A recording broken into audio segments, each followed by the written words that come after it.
caros, eu sempre defendi a necessidade de nós historiadores falarmos não para nós também, só para nós, mas para a população em geral.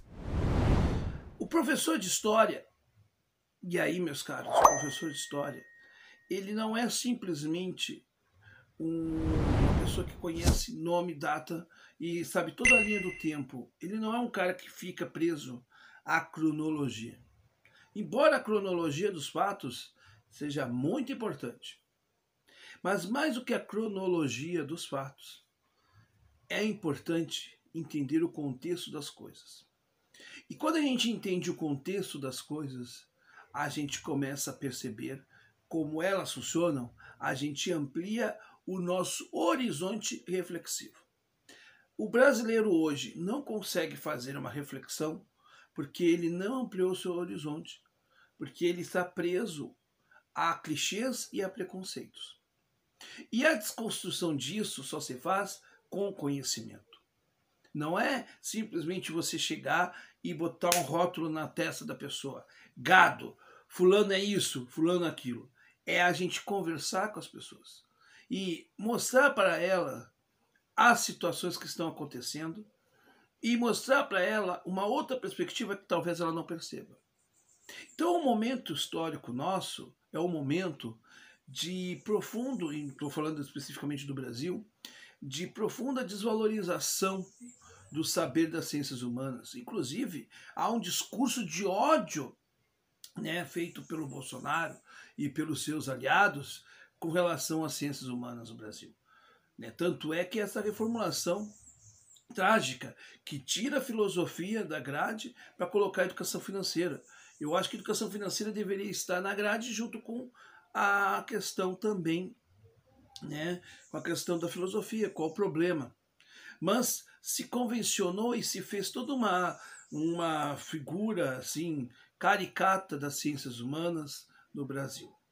Eu, particularmente hoje, eu não estou mais abominando jornalistas que escrevem sobre história. Sabe por quê? Porque esses jornalistas fizeram uma coisa que nós historiadores não fizemos, que eles já estão acostumados a escrever para a população. Um jornalista narra fatos e ele tem que narrar fatos para o Chico, para o Manel, para o cara que não tem formação nenhuma, principalmente os jornalistas de rádio e televisão, de mídia, né, assim, visual e auditiva, ele vai falar para o cara que de repente não sabe ler. Então, ele já está preparado para isso.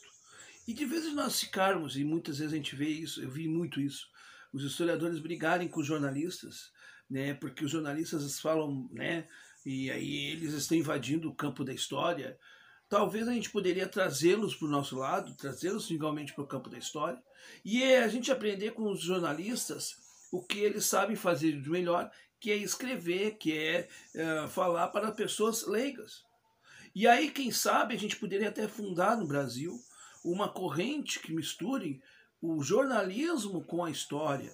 Qual o problema disso? Porque o jornalista vai falar do fato presente, o historiador vai falar do fato passado. Já temos, inclusive, até aquela forma de fazer história, aquela dimensão da história chamada história do tempo presente. Olha que coisa legal, né? É um conceito importante. História do tempo presente. Então, nada melhor que nos aliarmos aos jornalistas e fazermos essas trocas.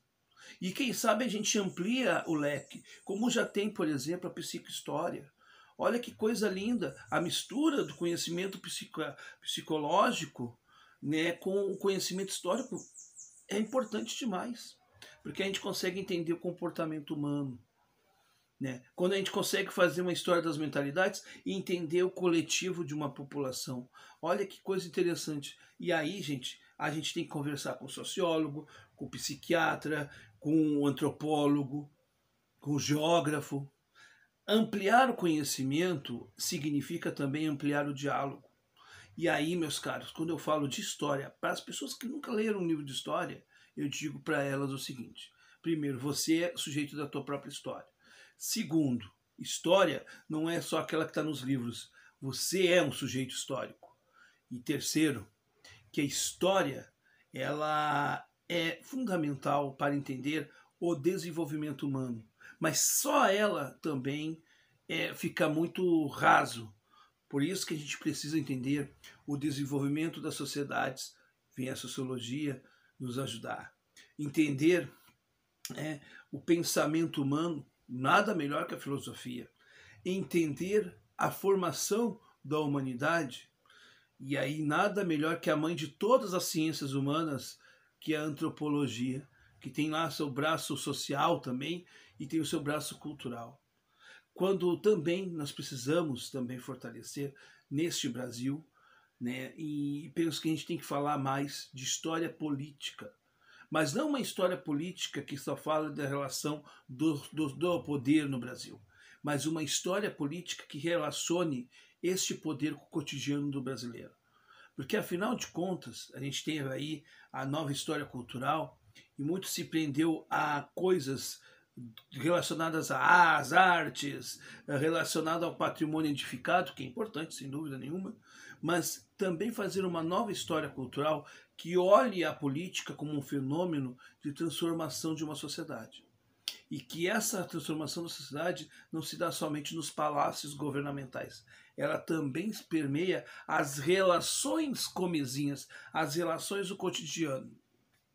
Quem sabe a gente rompe com aquele marxismo que já tem um discurso pronto, quase que um discurso, vamos dizer assim, de luta de classe que existe, não estou dizendo que não existe, mas talvez ressignificar isso de uma maneira mais clara para a população, que talvez hoje olhe e torça o nariz com relação às ciências humanas, porque ela, e aí eu me coloco, não estou aqui julgando ninguém, eu estou me colocando junto nisso aqui, como também um sujeito alienado ou aquele estereótipo que não agrega.